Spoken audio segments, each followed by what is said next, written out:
เคเอามือออกเนี่ยพี่จะจับขี่รถดีๆห้ามแห้งห้ามแรงไป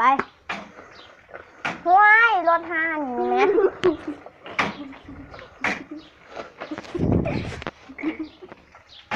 โอ้ยออกทางไหมที่มันออกทางไหมไม่ดีออกทางนี้แหละดีถีบน้ำได้ไหมถีบมันดูอย่าถีบแห้งต้องถีบค่อยๆ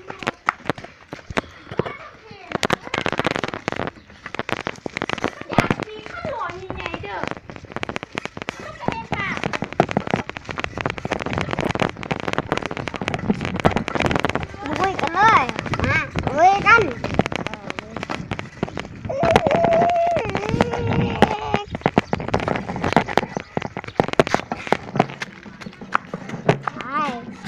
ไฟ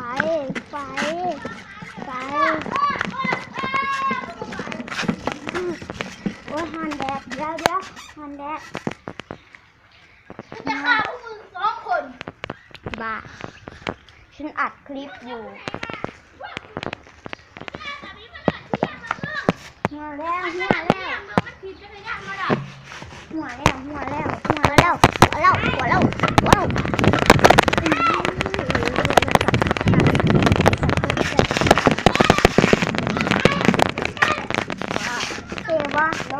เทวะลง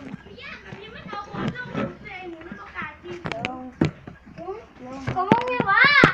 ปอบว่าแต่มันมาเรียกป๊อปเตียนนะเดี๋ยวเฝ้า